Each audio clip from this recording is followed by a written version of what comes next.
अमित शाह नचा रहे हैं। जी हाँ, आप बिल्कुल सही सुन रहे हैं। जो भी जंतर मंतर पर हो रहा है वो अमित शाह करवा रहे हैं। आप चौंक गए होंगे, लेकिन ये हो रहा है और लगता तो ऐसा है कि अमित शाह ने ये तय कर लिया है कि अभी खेल लंबा चलेगा। पहलवानों के प्रदर्शन का अंत सुखद नहीं होगा, यह निश्चित है।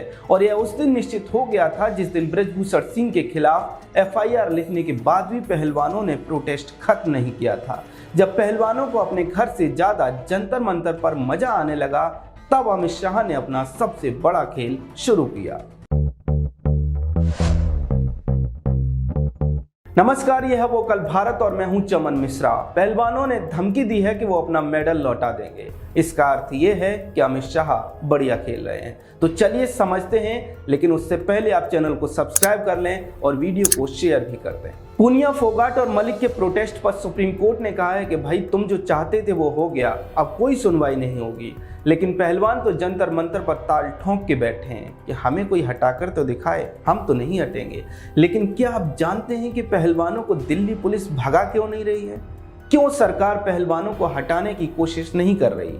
क्यों सरकार 24 घंटे दिन रात ये सब होने दे रही है, जबकि सरकार जानती है कि इसकी लाइव ब्रॉडकास्टिंग हो रही है, सरकार जानती है कि इसकी लाइव स्ट्रीमिंग हो रही है। अगर ठीक से देखें, राजनीतिक मासूमियत को हटाकर देखें, तो लगता है कि अमित शाह इस पूरे खेल के सबसे बड़े खिलाड़ी हैं। राजनीति के शतरंज में ऐसी चालें अमित शाह के सिवाय कौन चल सकता है? पहलवान जंतर मंतर पर बैठे हैं क्योंकि अमित शाह चाहते हैं। पहलवान जंतर मंतर पर हंगामा कर रहे हैं क्योंकि अमित शाह ऐसा चाहते हैं। अब आप कहेंगे कि ये क्या बात हुई, दुनिया से बिल्कुल अलग। अमित शाह क्यों चाहेंगे कि पहलवान जंतर मंतर पर बैठें? तो सुनिए, जितने ज़्यादा दिन पहलवान जंतर मंतर पर बैठेंगे, उतने ही कम सवाल सरकार से पूछे जाएंगे, उतनी ही कम उंगलियां सरकार की तरफ उठेंगी। अब आप कहेंगे कि एकदम उल्टा ही एनालिसिस कर रहे हो। सरकार के ऊपर जो सवाल उठे थे वो पहलवानों के लगातार प्रदर्शन करने से खत्म कैसे हो जाएंगे, बल्कि सरकार के ऊपर तो दबाव और बढ़ेगा। मुझे पता है आप ऐसे ही सोच रहे होंगे, क्योंकि मेनस्ट्रीम मीडिया की सपाट खबरें आपको ऐसा सोचने पर मजबूर कर देती हैं। अब ध्यान से देखिए, जिस दिन सुप्रीम कोर्ट में सुनवाई के बाद दिल्ली पुलिस एफआईआर के लिए तैयार हुई थी, उस दिन अगर पहलवान चले जाते, कहते कि हम तो यही चाहते थे बृजभूषण शरण सिंह के खिलाफ एफआईआर हो, और वो एफआईआर हो गई, अब हमारा प्रदर्शन खत्म, दिल्ली पुलिस को अपनी जांच पड़ताल कर लेने देते हैं, कुछ टाइम के बाद देखेंगे कि पुलिस क्या कार्रवाई कर रही है। अगर पुलिस सख्त कार्रवाई नहीं करती है तो हम फिर से अपना प्रोटेस्ट करेंगे।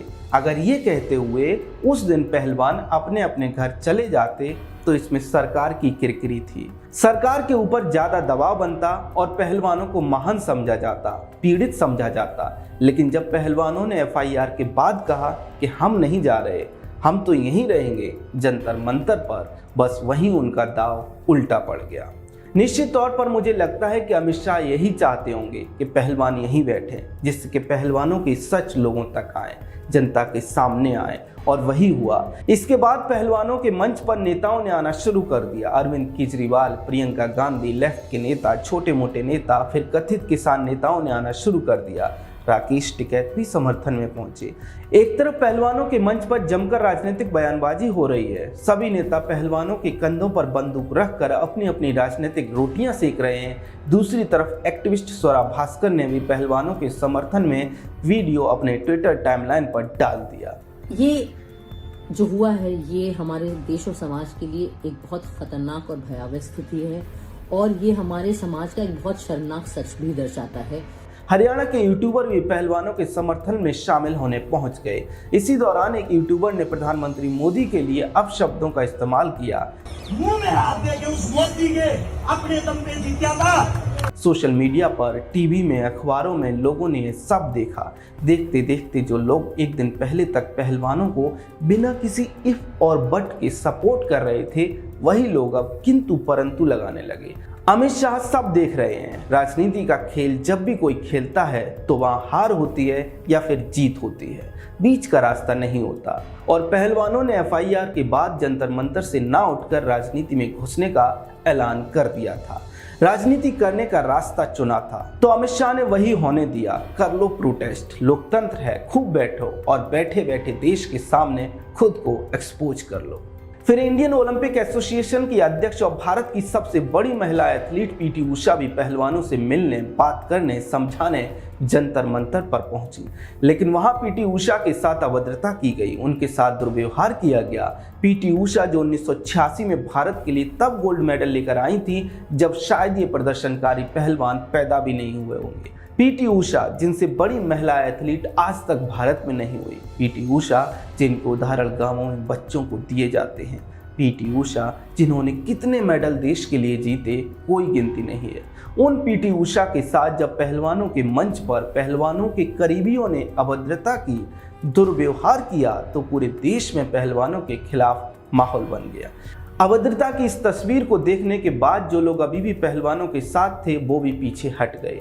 अमित शाह जरूर कर्नाटक की किसी रैली में बैठे बैठे पहलवानों की कारस्तानी पर मुस्कुरा रहे हों। अब इस तस्वीर को ध्यान से देखिए। ये जो महिला पीटी उषा की तरफ उंगली उठा रही है, इसका नाम सुदेश गोहित है। इस महिला का एक ही काम है, कोई भी प्रदर्शन हो उसे मीडिया के कैमरों के सामने आकर प्रोटेस्ट करना। रेसलर्स प्रोटेस्ट में भी ये है, फार्मर प्रोटेस्ट में भी ये थी, OROP प्रोटेस्ट में भी ये थी, अग्निपथ प्रोटेस्ट में भी थी, सभी प्रोटेस्ट में रहती हैं। इन्हीं जैसे लोगों को पीएम मोदी ने आंदोलन जीवी नाम दिया है। अर्थात धीरे धीरे हर दिन पहलवानों के प्रदर्शन का असली सच बाहर निकल कर आ रहा है। इसलिए अमित शाह इन्हें यहाँ से नहीं हटा रहे। ये लोग जितने ज़्यादा दिन यहाँ बैठेंगे उतना ज़्यादा खुद को एक्सपोज करेंगे, क्योंकि आपकी नीयत, पहलवानों की नीयत साफ नहीं लगती। अब पहलवानों ने एक नया शगुफा छेड़ दिया है कि हम मेडल वापस कर देंगे, तो लोग सोशल मीडिया पर लिख रहे हैं बिल्कुल कर दो, और साथ में वो पुरस्कार राशि जरूर वापस कर देना जो सरकार ने आपको दी थी। इस तरह सोशल मीडिया पर 3 दिन पहले तक जहां हर कोई पहलवानों के समर्थन में खड़ा दिख रहा था, वहीं अब ज्यादातर लोग पहलवानों के ऊपर सवाल उठा रहे हैं। इसलिए अमित शाह ने पहलवानों को अब तक बैठा रहने दिया। अब तो आप समझ ही गए होंगे कि अमित शाह को भारतीय राजनीति का चाणक्य क्यों कहा जाता है, और आप ये भी समझ गए होंगे कि क्यों मैंने कहा था कि इन पहलवानों के पीछे अमित शाह हैं। पहलवानों के प्रोटेस्ट पर आप क्या क्या कहना है कमेंट सेक्शन में जरूर बताएं। चैनल को सब्सक्राइब कर लें। जय हिंद।